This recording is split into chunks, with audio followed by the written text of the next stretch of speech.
Thank you, everyone, for joining us this evening for our presentation on Ostomy Nutrition. But I'm very happy to have Rory with us again.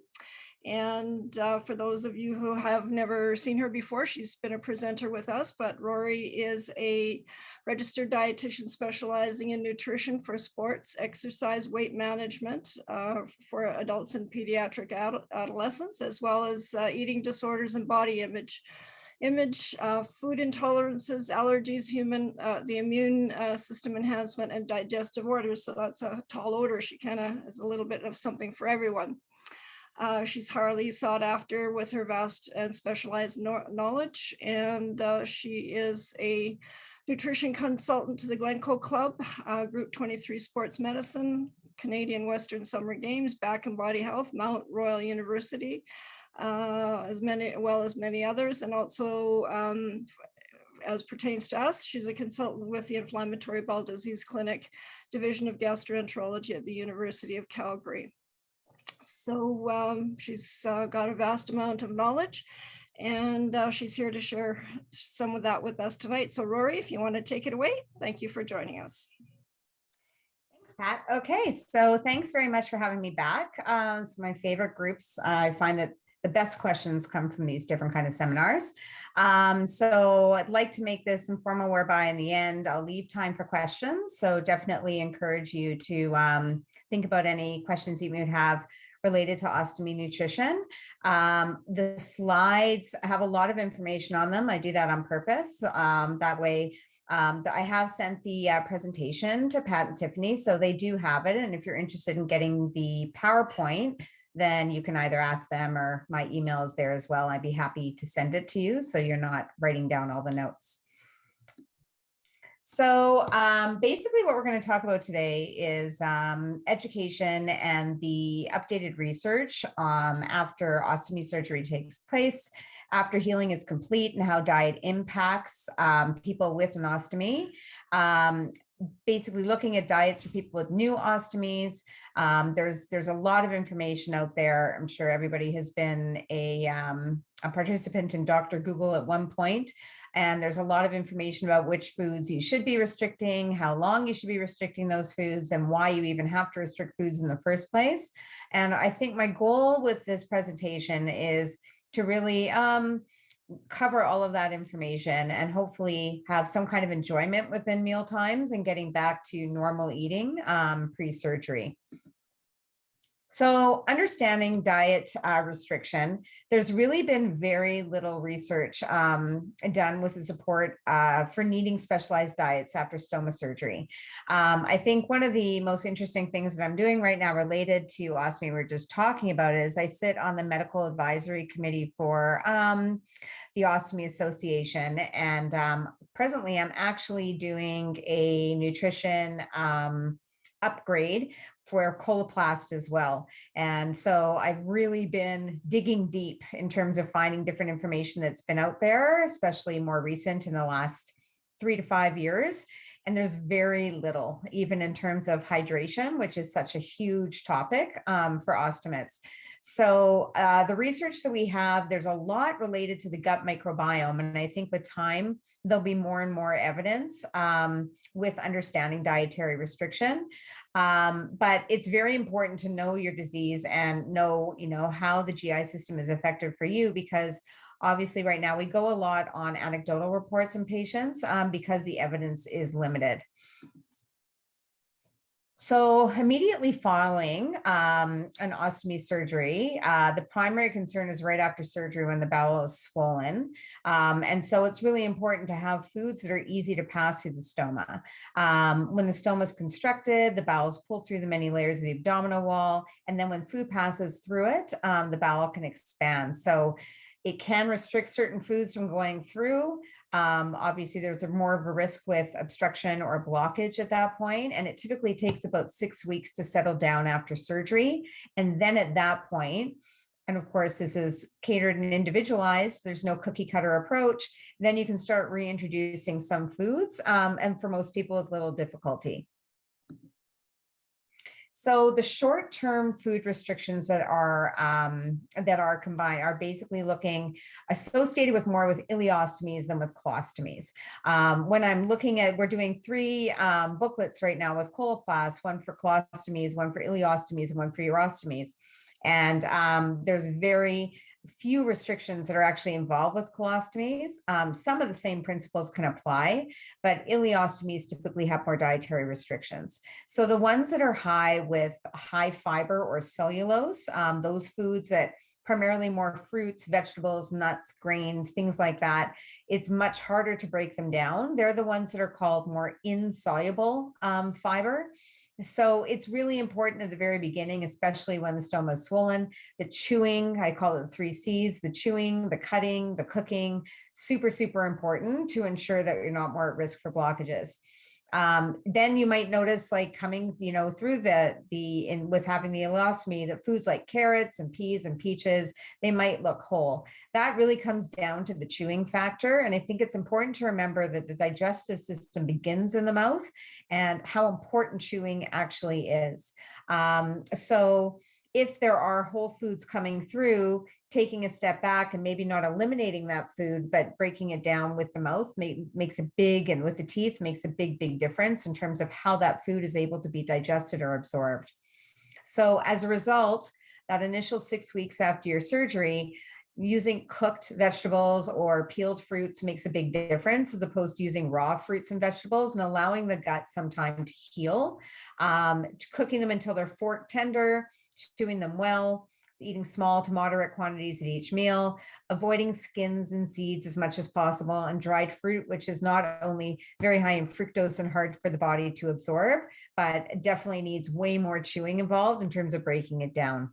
If you feel like having nuts and seeds were excellent sources of protein and fiber and omega-3 fats, which help reduce inflammation, maybe for the first 6 weeks, processing them more into smooth butters, and also avoiding things like popcorn. Corn is one that nobody, even without an ostomy, can digest. It's super hard. It goes through everybody. So popcorn is definitely going to be a harder one to do. Also, casings in the first little bit too, with sausages and cold cuts should be avoided, maybe removed, and just see building from the bottom and going all the way up in terms of tolerance is much easier than to start with something that's much harder and insoluble fiber, has casings or nuts and seeds, and then working your way back down. So it's much easier to start with small amounts of some of those more those foods that can cause concern with blockages or with issues, and knowing how much is too much. The whole process of adding more foods in so you become less restrictive really comes down to load and how much. Even with, and I'll talk about some of the research that's out there right now in terms of the gut microbiome and the health with the bacteria of the gut, so we can long-term prevent inflammation. It all comes down to load, and restriction is in the past. A lot of the evidence right now is talking about adding more variety, more diversity within your diet. The more restrictive you are, the harder it is for your gut to heal. So adding those foods in is super important, but knowing how much is too much is probably more important. So now you've reached after that 6 weeks of post-operative, that post-operative period, and the swelling should be resolved. Obviously, it's individualized for everybody, and now you can reintroduce those restricted foods into your diet. So the question is, which foods do you actually start with? I'm going to talk a little bit about FODMAPs and fructose load later on. I would start with that because it's easier for your body to absorb smaller or lower loads of fructose than it is other foods. But small quantities, and again, coming back to the load of certain fruits and vegetables in each meal is really important. And just paying attention to cramps, bloating, pain, nausea, changes in stoma output.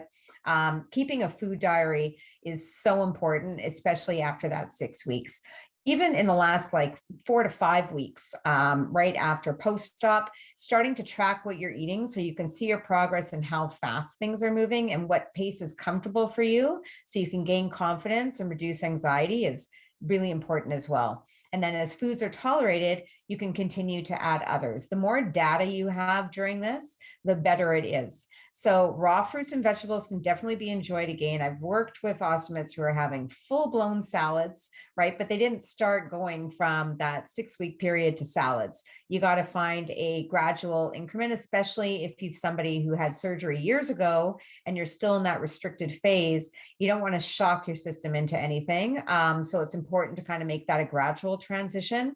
As soon as you kind of get anxious about it, regardless of whether that food is easy or hard to absorb, the visceral lining in your gut is on fire, going, what's going to happen? And all the anxiety feeds into it. And it could end up being the same kind of result. So talking with somebody who's specialized in GI or an ostomy therapy nurse, that can really help as well. So colostomy dietary modifications, typically they're not essentially required at any of the postoperative periods.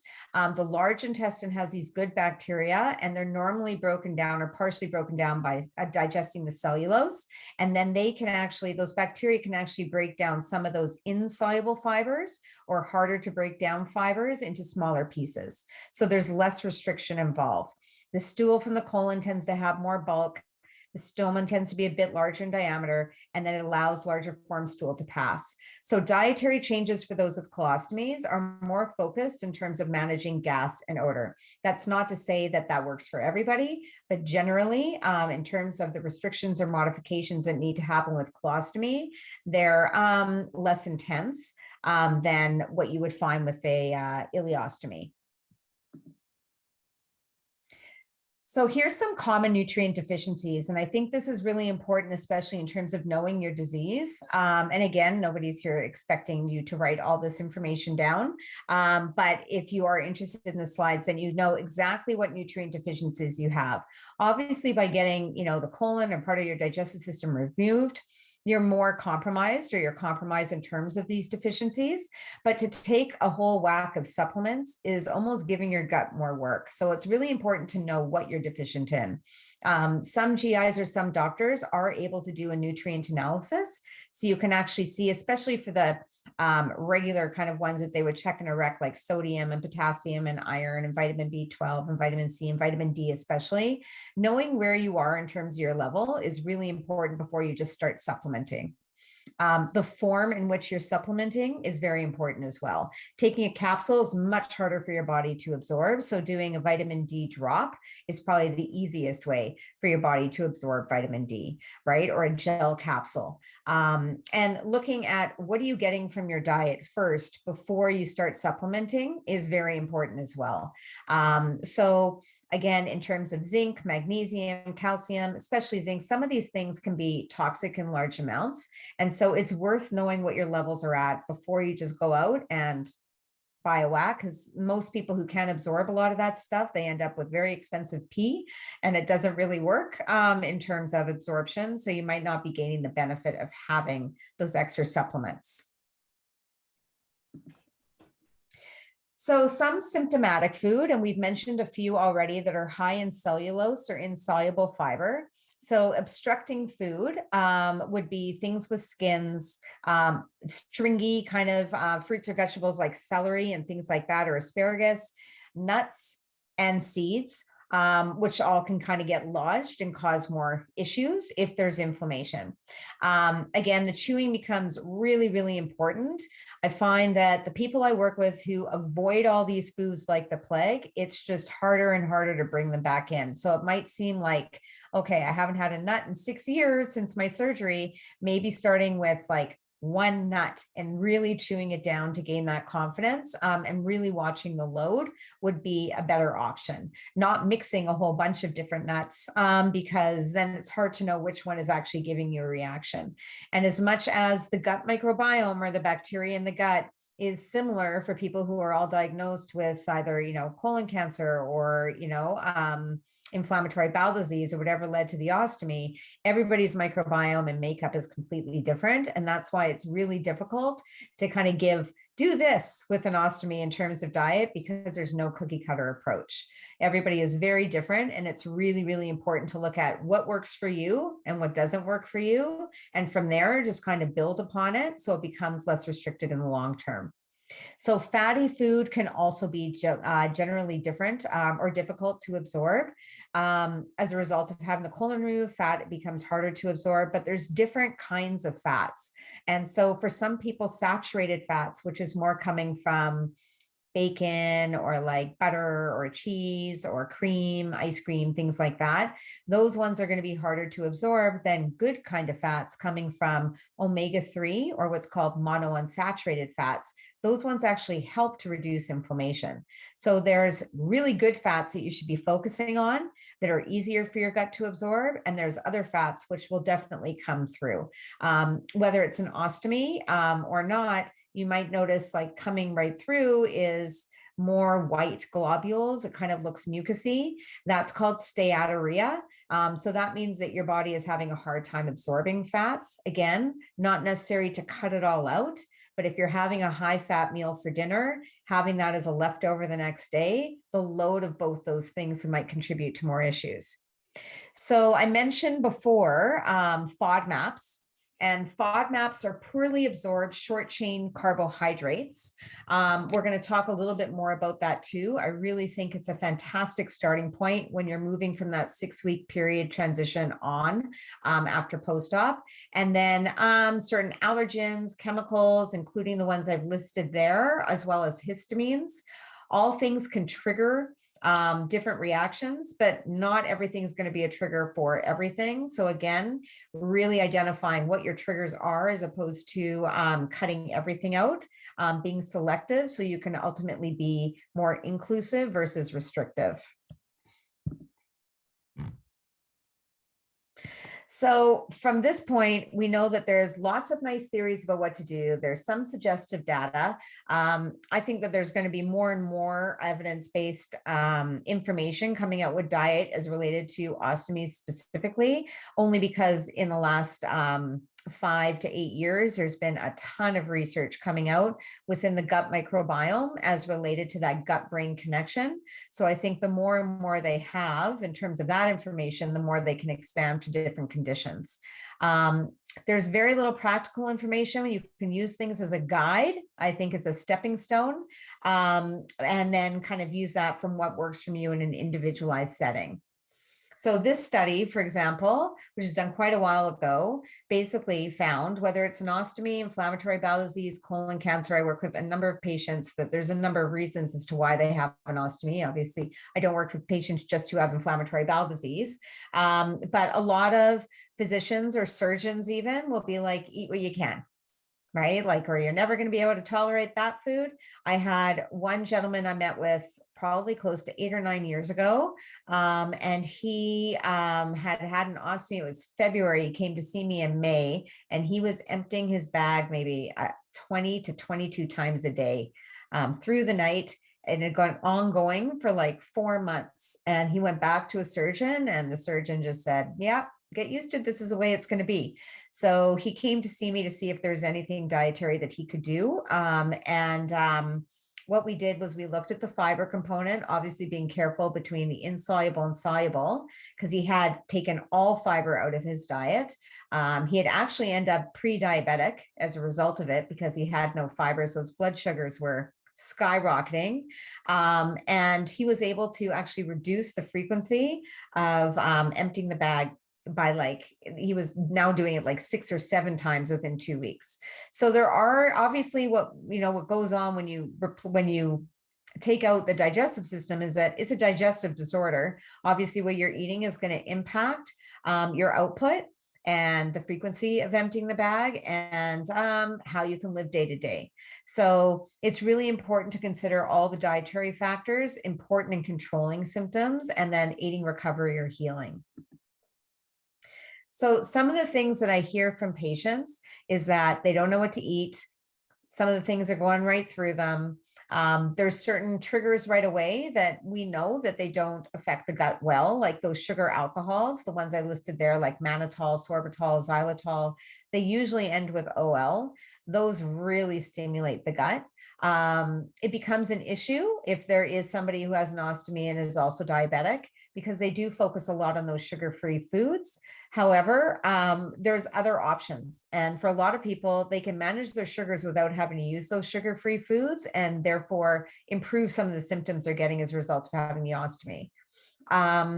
So whether it's weight gain, weight loss, things like that, all of these things are reflected within this gut-brain connection that I've talked about. And the more diverse that the microbiome is in terms of the bacteria that are left within the gut, the better that connection is. And if we know that that connection with the brain is what's going to help manage insulin, so that's weight loss, that's weight gain, cortisol, and inflammation, the healthier the gut is, the easier it is to kind of put all of these things together so it doesn't feel like a long haul in terms of treating it.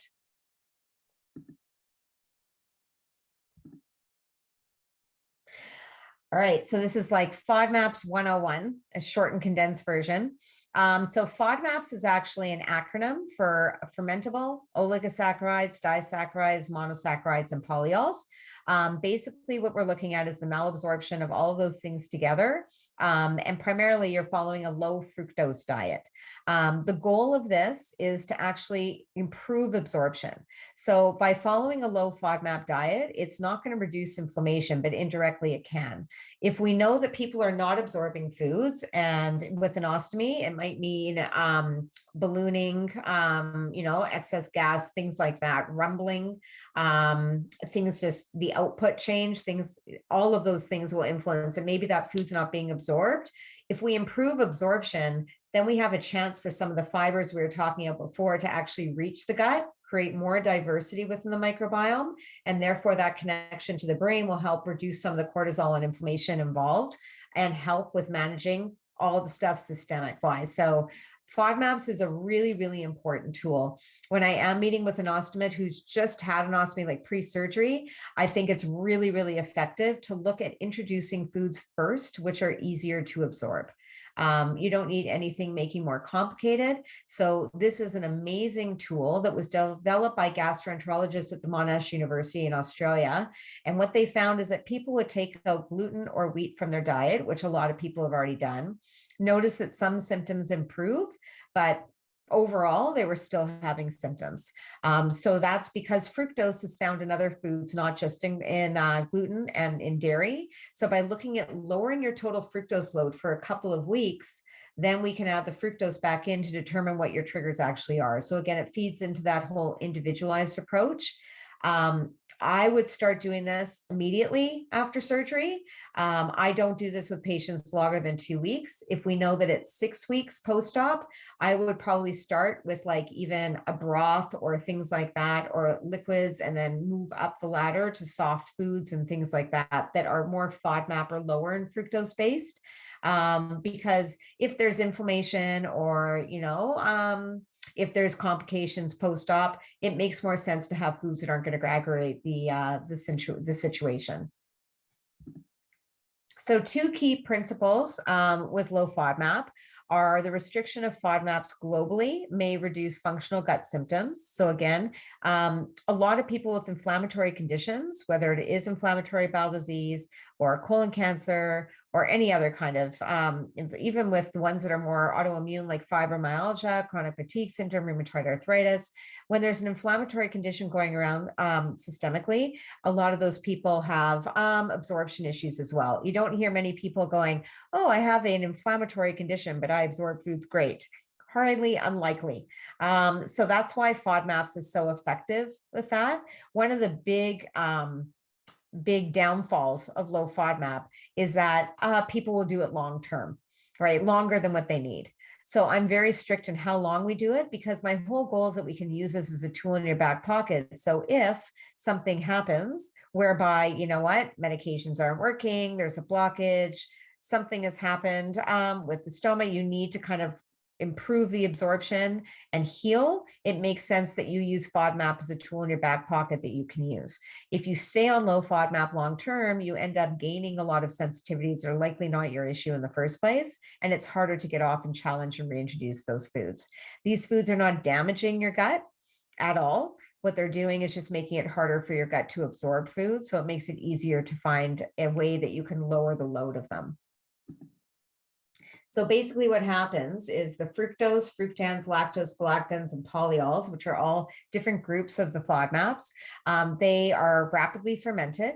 Amounts of the fructose goes into the small bowel. A lot of people who suffer with GERD or with reflux might feel it even higher up. They kind of feel like food is stuck. And so that might be where it starts for them in the digestive system. It goes into their small bowel. The small bowel has a hard time fermenting it. And then based on where the surgery is, it's pushed down further through the digestive system, either to the pouch or wherever to the colon. And then what's happening is that it's fermented rapidly and it's causing a lot of distension, bloating, gas, ballooning, all those other symptoms. For some people, the output will change. They become more constipated, or they become, it's more urgency, more diarrhea or loose stools. But by lowering your fructose load, you don't get those symptoms. And then you can add it back in to determine how much you can handle of certain foods. So this was a study that was done on low FODMAP with Crohn's patients. And like I said, really trying to find evidence. I've actually found one from 2021 right now. There is a study that was done with Ostomates is related to FODMAPs. More updated than this one. However, this was 75 to 80% effective for those patients who started with low FODMAP just by making those dietary changes. A lot of the symptoms improved. And it was validated through evidence. Another interesting study that came out in regards to reducing symptoms came from the Monash University as well. So the Monash University did all the evidence and studies for low FODMAP, but they've also done a lot of work with what's called gut hypnotherapy. And gut hypnotherapy is super fascinating. In the study, nobody changed their diet. Everybody ate what they wanted to eat. But then what they did is they used this tactic called gut hypnotherapy for people to reduce anxiety, see if they can improve the gut-brain connection just through strategies with, psychological breathing, mindfulness, things like that. And after doing the study, they found that the improvement was also 75 to 80%. So without changing the diet, it just shows how important both pieces are. I will have people who come to see me who are like, I don't know, this day I had a reaction and I didn't have any FODMAPs and the fiber content was low, but I still had issues. And it's because they had an incident at work or stress at home that kind of erupted it. So clinically, there's a reason why FODMAPs are harder for your body to digest, but I think that gut-brain anxiety kind of connection or psychological connection is really important to look into also. So this obviously isn't a comprehensive list, but it kind of gives you ideas as to where the foods are actually found within the diet that are high loads of fructose. So wheat, it's not gluten-free. FODMAPs is really looking at the fructans of the wheat. You can actually do fermented wheat products like long fermented sourdough and things like that work on this diet. Cobb's Bakery actually has a low FODMAP bread available as well. FODMAPs is way more effective and is more effective based on the research if you lower your total load of FODMAP. So just to go to Cobb's Bakery and buy a loaf of low FODMAP bread probably won't do all the things you're looking for, but you can use that as part as the process.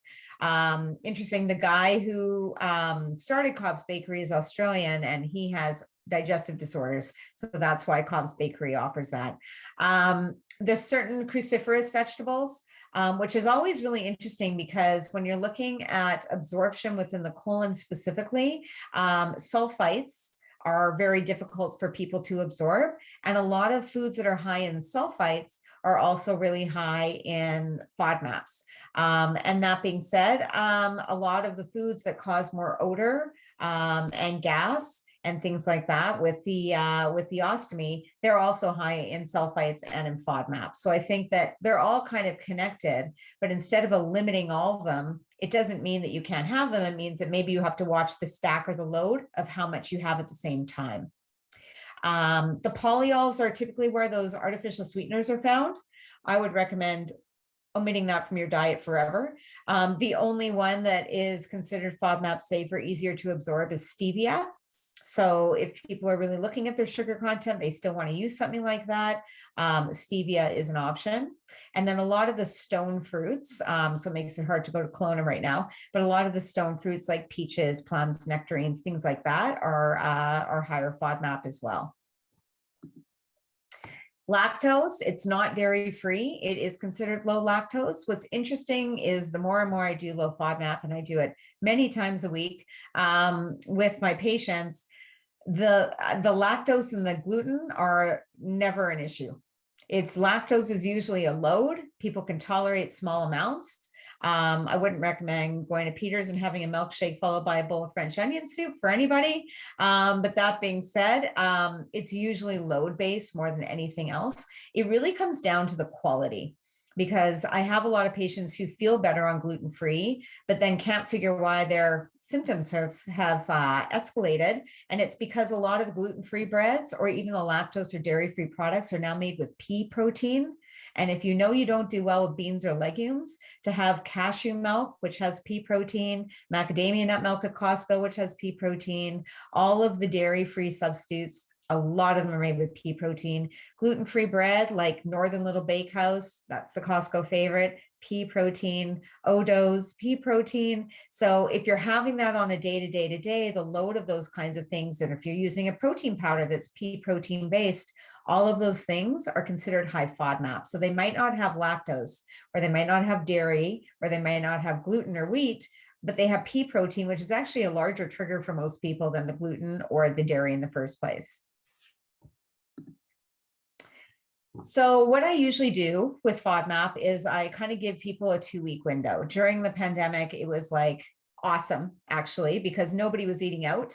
Nobody was traveling, nobody was socializing. So everybody had their food at home, and it was fantastic because it was very controlled, and people got through it in 10 days to 2 weeks, did the reintroduction within a week, and moved on. It's been a little bit more challenging for people now that things have kind of opened up, and super busy with people who are like, yeah, you know, I was feeling pretty good over the last couple of years, but all of a sudden things are kind of evolving and changing. And it might be due to the fact that we are eating out more often, and that it was so controlled, and now it's like open. So finding, again, a balance and kind of adjusting to what's going on there is really important. So if you use higher FODMAP foods in combination with low insoluble fiber, so for example, carrots are considered low FODMAP. So we know that the fructose load is going to be easier for somebody to handle. However, if you're having a raw carrot, it's high in insoluble fiber. So if you have two facets of the insoluble fiber and the FODMAPs, cooking the carrot down, now it's more soluble based fiber and it's low in FODMAP. So that's when I would start with some kind of carrot ginger soup, maybe, or something like that when you're in the first 6 weeks. If you're doing broccoli, right, which we know is one of those higher FODMAP cruciferous vegetables, it's higher in FODMAPs. If you're doing raw broccoli, now you're adding a load of fructose and fiber to a system and that is still healing, there might be problems. But it's not just the broccoli, it's how much and the load of the FODMAPs and the fiber. By cooking the broccoli, you break down the insoluble fiber. It's easier to absorb. Yes, it still has FODMAPs, but you still might have to find time with that. Right. So really adjusting the FODMAPs with the fiber. That's why I find it's a great strategy to use lower FODMAP foods in the soluble based form first, and then increase to insoluble fiber while still keeping the fructose level down, and then going to something like raw spinach or raw kale or something like that and chewing it and building it up like a ladder. So in terms of FODMAPs, there are many differences in tolerance, just like we talked about with the gut microbiome. It's not about, I can't have this. People don't end up with 15 to 16 foods that end up being triggers. They end up with 2 to 3 foods that they just need to watch the load of, and then can move on from there. Again, they don't cause inflammation. It's not about 0 grams of FODMAPs. It's just about lowering the load of it over time. And then the most important part, I know everybody kind of focuses on the elimination part, but the most important part is actually the reintroduction to figure out what the challenges of the triggers are. Again, There's very few studies done with FODMAP related to ostomies directly, but as a result of having an ostomy, it is likely that there's absorption issues, which is why FODMAPs can be helpful. So basically, no food is all bad or all good. It's really important to just watch how much. That's the big thing. And then looking at the whole diet in perspective, the clinical scenario in terms of what was removed and the specific issue that needs to be addressed. So food choice is also really important in terms of adding that diversity and variety back into your diet. Talk a little bit about that after in terms of Mediterranean. I put a digestive process or an overview down on this slide as well. So just kind of looking at the small intestine, the parts that's involved. If you're not familiar with this, looking at the nutrient deficiencies that are involved in that area, so you can match which area of the GI system is removed, and then actually look at what you're more deficient or more susceptible to have deficiencies in. This slide goes through the soluble fiber that I was talking about versus insoluble fiber. This is so important to understand because I think fiber almost becomes an F word. And so when you're looking at fiber, it's really important to know the difference between both. The soluble fiber is soothing. It's things like oatmeal, right? Rice, things that are cooked that move through your system kind of like a sponge and are able to slow things down. So really, really, really important. Common misconception is doing something like, well, when I lowered all my carbs, I felt a lot better. I didn't have symptoms. I was following something keto-ish where it's super high protein, high fiber, and then reduced all your carbs, which might work for a short period of time in terms of relieving symptoms, but long-term is a digestive nightmare because what you're doing is you're not only compromising the carbs, but you're compromising the fiber. There are ways to reduce carbs within your diet without compromising the fiber. Using some of those healthy fats that contain fiber, but still keep your carbs low, like hemp hearts or ground flaxseed, using those things like chia seeds, like medicine, are really, really important. So not compromising the soluble base fiber is really important. Out of like looking at how much fiber you need in a day, women need 25 grams and men need about 35 to 38 grams. If that is like foreign to you and you don't know what that looks like, what I'd recommend is, again, tracking. There's apps called Fiber Counter. There's also MyFitnessPal. And by typing in what you're eating, you can get an idea of how many grams of fiber you're actually getting in a day. So if the output is good, and the frequency of changing the bag is where you want it to be, then by tracking, you can go, hey, you know what? When I'm at 21 grams of fiber, that works for me. Days that you don't have enough or too much, you can guide that and then work it for based on what your body actually needs. The insoluble fibers, that would be more raw, like things high in cellulose or like lettuce, things like that. They can lead to diarrhea and irritation of the gut. So it is important to find a balance between both kinds because they can move through the GI system quickly and that can definitely affect the output. But there's no reason to take it completely out of your diet. It's really about the load. So if you can tolerate a salad, and many ostomates can, great. You know, if you can't do it 2 days in a row, spread it out. So, yep. Oh, we didn't. Okay. So beyond food, so necessary supplements. So again, we talked a little bit about this at the beginning, making sure that your multivitamins or multiminerals are liquid or powder filled, maybe getting a nutrient analysis first to see where you're at with certain supplements. Highly absorbable calcium supplement with vitamin D. If output is an issue and it's more frequent or it's loose, more diarrhea-like, calcium supplement that has magnesium is going to stimulate the gut and probably make things worse. The folic acid, especially with certain medications. Probiotics, really looking at the strain of bacteria. Not everybody needs a probiotic. I'm finding more and more right now that there's a lot of patients who actually do better with less supplements. Okay. If your gut has a lot to handle just with handling food on a day-to-day, adding more work is a little bit unfair. Okay. So ensuring that, you know, you got the food as a foundation first, that you're absorbing what you can. If you're not getting a lot of the ballooning, you know, if we're not getting a lot of the gas, if the output is pretty regular, not getting up all night, emptying the bag, things aren't, there's not a lot of triggers, then adding more things onto that, right? It might not be necessary. So there is a great app, which I can give people at the end if they're interested. It's a clinical guide to probiotic supplements. It's Canadian based. And what you do is you actually look up for the indication, what you're actually looking for the probiotic to do. And it gives you there's 3 or 5 suggestions for each indication in terms of what probiotic would be best. To just go to the store and get a line isn't necessarily going to work for you.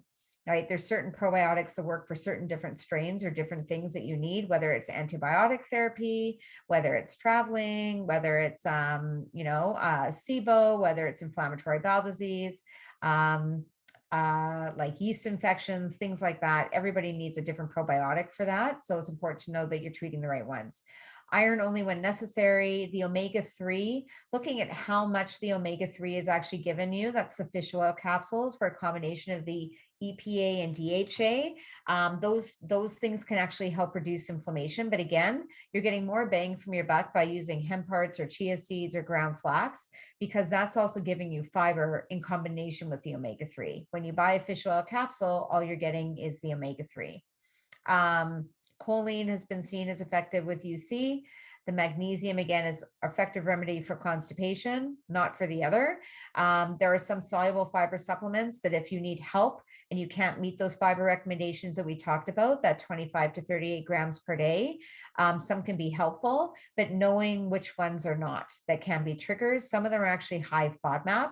There is one called Right for Fiber that you can get at London Drugs or Shoppers or any pharmacy. That one is FODMAP safe and doesn't have inulin, which is one of those prebiotic fibers, and adds 5 grams.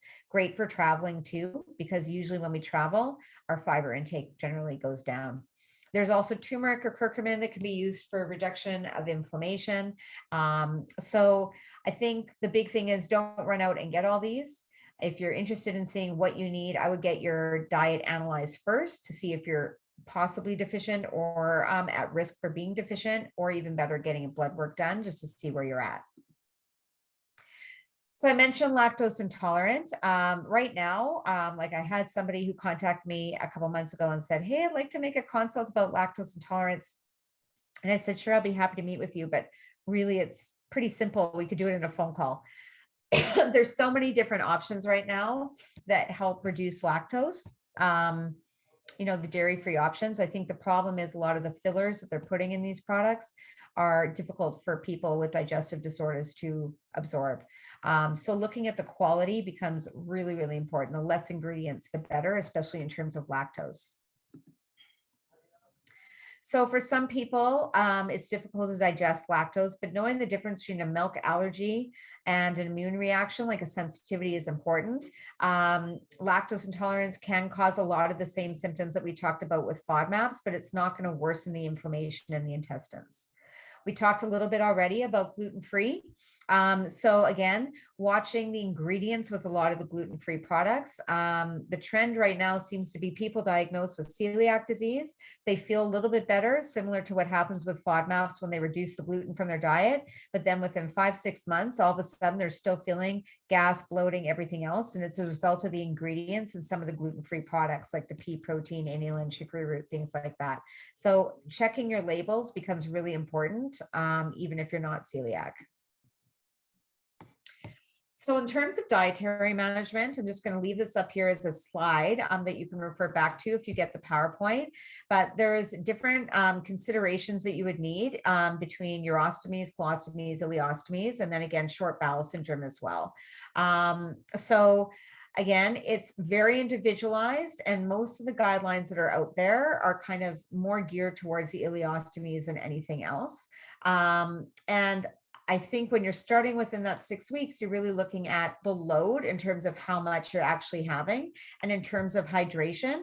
And when it comes down to hydration, if water isn't enough, and that's a big, big piece that I'm going to get into next, looking at the quality of the electrolytes or things that are being used in terms of replenishing electrolytes. A lot of them have a lot of those FODMAPs we talked about in terms of the sugar alcohols that you need to watch for, or sugar that can help stimulate the gut. So once you've recovered from surgery, there's really no special diet required. It's amazing the spectrum of people I've seen who have had the ostomy surgery that, will be still eating pureed foods and smoothies and soups and most liquids, and really haven't increased or are very restrictive within their diet, versus some people who walk in and they had a massive salad for lunch with chickpeas and nuts. It's, I've seen everything across the board. And I think that everybody has a different journey with it. But ensuring that, you're not deficient, you're not dehydrated, and looking at your own journey without kind of looking at these guidelines going, this is where I'm supposed to be. It's not where you're supposed to be. It's an option. You need to find a safe way in order to get from point A to point B. So managing some of your symptoms. So first of all, the first one in terms of blockages. So this goes back to insoluble fibers and especially the cellulose or resistant starch. Certain foods are going to be harder. Chewing is a massive factor with a lot of these things. And again, it's load based. If you have a dish that has a lot of celery, beans, lentils, nuts, and seeds for dinner, I would recommend not doing that for lunch. Motility is definitely affected when you have alterations within the digestive system. So it might just be too much that you're having a dinner and then you load it up again. So leftovers can become pretty complicated, especially with blockages. It's usually not one instant, it's over time. Odor. And again, when you're more familiar with FODMAPs and sulfites, you'll notice that a lot of these foods that are there, they actually are high in sulfites and high in FODMAPs, right? So it's really easy to become restrictive if you don't go through elimination processes well in terms of adding the foods back in safely. So you can watch the load as compared to restriction, because you need a lot of these foods. The high FODMAP foods like asparagus, broccoli, cabbage, garlic, onion, legumes, things like that, mushrooms, certain nuts like cashews or pistachios, those are all high FODMAP foods that, yes, they're more difficult to absorb, but if you don't add those back into your diet, you're lacking some of those prebiotic fibers and some of the resistant starch, and therefore your gut's never going to get better. And that's where the research is going right now. There was a research study actually a year ago, June 2021, comparing specific carbohydrate diet, which is super restricted, to something like Mediterranean diet, which is a lot more inclusive. Specific carbohydrate diet was developed probably beginning of the 80s, and that was all that there really was in terms of IBD management. People did feel better on it, mostly because they weren't eating anything, so it was easy to feel better. And then it was impossible to adhere to. The people that I still have on now with SCD that are doing it are ending up with other issues as a result of being so restricted for so long. So they compared that diet to something more inclusive, which focuses more on fiber, which doesn't take any food groups out, and focuses more on omega-3 that actually helps reduce inflammation. And that's the Mediterranean lifestyle. And if you look at the incidence of digestive disorders in Europe, or in the Middle East compared to here, it's not a coincidence that we're struggling a lot more than over there. I'll have a lot of people, I had an ostomate a few weeks ago who went to Europe, was traveling in Italy, ate everything that they can't go near here and had no issues whatsoever. The quality of the food there is so much better. They don't use fructose in any of their processing. They were eating wheat and dairy and garlic and onion. I'm like, that is where I'm going when I retire. The food quality is 1,000 times better. So when I do low FODMAP with patients, my goal is not to stay on low FODMAP. It's actually to get to Mediterranean. That's the ultimate goal right now in terms of reducing inflammation and in terms of gut health. So again, some more symptoms there, like in terms of diarrhea and output, sweetened foods, especially. A lot of people say spicy foods, but they can tolerate chili powder, paprika, cayenne, things like that. It's the garlic and onion in combination with that contributes to more issues. So if you're using a seasoning spice and you're like, okay, that doesn't work for me, and it's like a Montreal steak spice, I'd love you to try it again without using Montreal steak spice, and maybe sprinkle on your steak or something a little bit of chili powder, cumin, paprika, whatever, salt, pepper, and see if you have the same issues. The load of the garlic and onion and the fructose is actually higher in that than it is in things like wheat and dairy. Okay, so some people who have an issue with certain meats and hard to digest it, I always tell them first watch the seasoning, because for some people it's not the fiber in terms of the meat, like the fibrous, steak is harder to digest. That might be an issue for people, but you're definitely adding more icing to the cake at this point if you're adding garlic and onion on top of that. Right? So experiment a little bit with the load first. And there are certain foods that can help reduce or slow down output, like things that are higher in resistant starch, slow it down, that still might have FODMAPs in it, like applesauce, bananas, skinless potatoes, smooth peanut butter, things like that slow down the output. So bacterial overgrowth syndrome is basically when there's a malabsorption of bile acids, fats, carbohydrates, proteins, and vitamins, and they produce toxic metabolites. And then through that, there can have symptoms of diarrhea and weight loss because of this bacterial overgrowth. And so what we do is we look at correcting deficiencies, specifically with nutrients like calcium and magnesium. So it's an important part of bacterial overgrowth syndrome.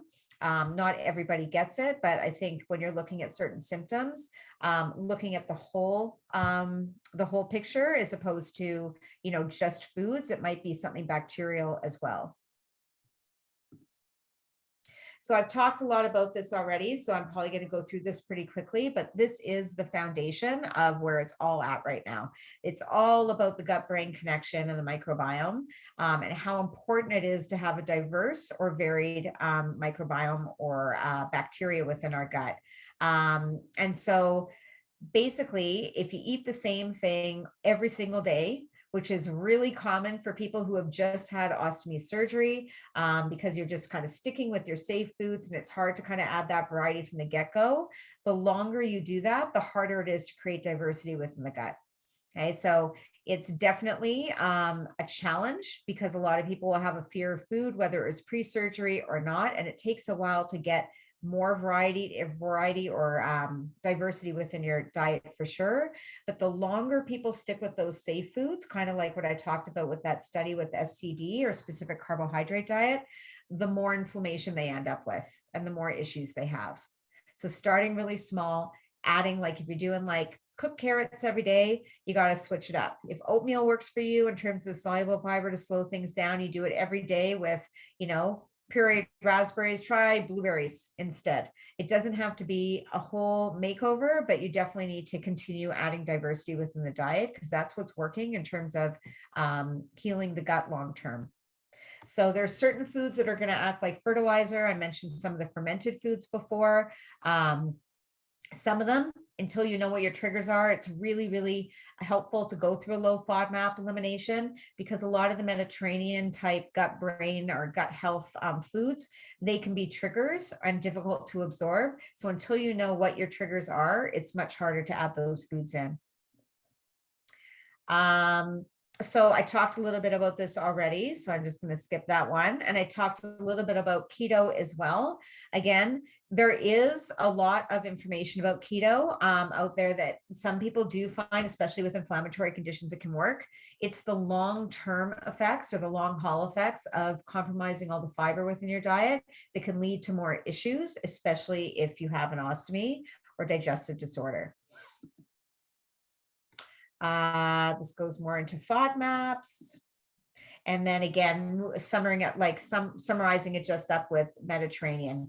If you're going to look at any diet in terms of how should I take my diet from where I'm at right now, what I would recommend is I have a couple books here that I can show you that are more Mediterranean based. Look at after you know what your triggers are by going through a low FODMAP process maybe or doing something like that. Look at how you modify some of those recipes to incorporate some of those foods within your diet and really focus on the gut health. And the only way you know what's going to work and what's not going to work is by doing a food diary and actually getting some data. This is when I had such a great day yesterday at the clinic. Everybody of 9 people walked in with food diary. It was like made my day. It was great because it was so easy to pinpoint what our next steps were. I know we all think that we eat the same thing every day and that it never changes, but it does not. It changes day to day and so does our symptoms. And we're all really busy now kind of getting back into things. So it's important that you kind of have that data. It's the best tool you could use. So in conclusion, it's really important to become aware of your own illness. Don't approach things like a cookie cutter approach. If you've never done low FODMAP, I would say it's a need. With anybody who has digestive disorders, remembering that certain triggers or certain foods that you're sensitive to can change over time as well. So if you did the process about 15, 20 years ago, the disease changes, as does your microbiome. Our microbiome becomes less diverse as we age, especially women who are in their 40s, 50s, going through perimenopause and menopause. When that estrogen level drops and the perimenopause starts, that affects the gut big times. So if all of a sudden you're like, I'm eating the same stuff as I was in my 30s and early 40s, and I'm noticing a big difference, likely the hormones are playing into it as well. So I think that in terms of the whole picture, I know that diet isn't the be all and end all with this. And I can't remember if Pat mentioned it as well. I've had inflammatory bowel disease for about 42 years. You can do the math. I'm not 35. So I've had it for about 42 years. I was diagnosed in 86. So it's been a long time. I've had 4 bowel resections. I had the ostomy about 4.5, well, it's be September, it's gonna be 5 years ago. And I also had a reversal. Since then I've been good. I'm still on medications, and but that 10.5 months that I did have the ostomy was a huge learning curve in terms of how I manage my disease now. The chewing, the digestion process, how I can absorb foods, it all plays in to that journey I had with the ostomy. So I do appreciate how much fine tuning is to kind of figure it out, especially within that 6 weeks. But I can honestly say that 6 months in, I don't think in the 38 years at that time that I'd had it, that I'd ever felt so good. I really felt like I was absorbing food, and my goal was to actually continue that even after the reversal. And I feel like that education really provided just a lot of benefits long term. So I hope that was helpful. And I see that there's some questions there. I can stop showing my screen if you would like. So Heather W asks, I was told to take Metamucil for soluble fiber and psyllium, but I find it hard to tolerate. Should I take it in smaller quantities? No. So first of all, check the brand of Metamucil first. If you're taking the powder form and it's a sugar-free version, the reason that most people don't tolerate the Metamucil is because it has sugar alcohols in it, and some of them even have inulin, which are 2 of those prebiotic fibers that I was talking about before that actually are difficult to absorb. So my suggestion is, if you're going to take Metamucil, make sure it's in the pill form. If it's still bothering you, then yeah, you can take less of it if it doesn't have any of those ingredients in it that I just mentioned. Quite honestly, I have way more success with patients using the right for, and it's right for the number 4 fiber. It's by Weber, because I know there's no FODMAPs in it. The recommendation they give you, like if it's 1 scoop, I would always start with half. See what we can do with ground flax too. I mean, honestly, I have a lot of patients who use it as a soluble fiber form and use it like medicine. Excellent, thank you. One question that I have is, how come I can eat sugary things, but I can't drink juice? Because juice is liquid and it's absorbed that much faster. Same reason why supplements that are in capsule or liquid form are going to be absorbed by the gut that much faster. If you have juice, it goes in you so quick, right? And so it's going out the same way, right? So it might stimulate the gut at a faster pace. That's why if you have a whole fruit, it might still have sugar in it, but it also has fiber in it, whereas juice has none. Okay, that makes complete sense. Thank you. Are there any other questions from the group?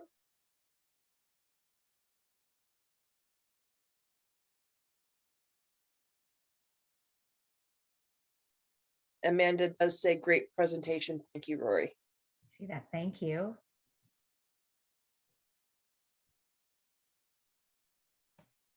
I have a question, Rory. So in the research that's out there, do they know what the difference actually is for people that have a colon in the microbiome versus like when you have an ileostomy? I wish. Like I know so much about what's available right now just because I started this thing with Coloplast probably at the beginning of April. It's exhausting and it's so frustrating. And that's why the people I'm working with at Coloplast are amazing. And they were also like, can you find, I've talked to inpatient, dietitians. There's just so little information there. It's more with the information that's kind of linked with irritable bowel syndrome and absorption. But very little stuff has progressed in regards to ostomy nutrition. Our big focus with the Coloplast right now has been more cultural stuff, and bringing that as, like different kinds of foods as opposed to the same things and thinking out of the box. We're definitely talking more about the gut microbiome, but we kind of have in fine print, this is more in relation to irritable bowel syndrome. It could prove to be effective, right? But there's no research out there right now. FODMAP is relatively, that kind of strategy in terms of nutrition recommendations is really recent. Like I did it, in my, I want to say late 20s. So it's not like years and years of doing FODMAPs, and it's really evolving. In 2017, there was a study done with inflammatory bowel disease. It was related to FODMAP, saying that if you have IBD, you should definitely be on low FODMAP or know what it is. So I'm imagining that this information is just around the corner. They're really looking at how the microbiome kind of evolves in terms of genetics within the womb, right? And from the get-go in terms of breastfeeding, pregnancy, things like that. So it's a fascinating topic. I would recommend keep updated with Gut Microbiota for Health. It's all one word, gutmicrobiotaforhealth.com, because they have the most up-to-date research, and they send the up-to-date research, and they have all these conferences probably once a month. And at least it's evidence-based, because otherwise you're reading it from like Health Magazine. And I don't know if you guys have spoken about LifeMD. Have you heard of that? No, not myself. I haven't. Okay. I don't know if anybody has. I'm going to put it down here. So this is a new app that was actually developed by gastroenterologist Dr. Maitri Rahman at Foothills, and her team. And it is phenomenal. It's a free app for patients with inflammatory bowel disease, but other autoimmune conditions, and also focuses on the gut microbiome. I have a brochure here. Maybe what I'll do is I'll send you the brochure. I'll email it off if you make it available, but there's a brochure here for it, and it's a support. It doesn't just do diet stuff, but it asks you a survey based on what you've had done, what kind of digestive disease you have, and it focuses on like yoga and breathing, the mind kind of gut connection, exercise, Mediterranean, gut microbiome, all the stuff that we just talked about. There is an option to meet through a consult through them as well. And so it's phenomenal. So what you can do is, if anybody is interested, just email me and I will give them a subscription code, because then when they download the app, they get the code and then they can download it for free. Okay. Yeah. Because Dr. Rahman's, my doctor, and a lot of us here today. They're awesome. So there's not a way, it's an app. So if you are interested in that, if anybody's interested, just email me and let me know. And I have the subscription codes and I will send it off, and then you can hook up with that. It's fantastic. Great. Okay, hearing none. Thank you very much, Rory, for your time and expertise. We really appreciate your taking the time out to give us the latest information. As always, excellent presentation. Lots of information. And if anybody would like to do a consult with Rory and have a more specialized session with her, I'm sure she'd be more than willing to do for you. Right. Okay. Thank you very much. You're welcome. Well, I think that'll be the conclusion for our meeting for this month. So thank you very much for everybody who joined us, and I hope you found it inspirational and informative. We'll sign off now and have a good summer, and we will talk to you in September, end of August sometime. All right, have a good year.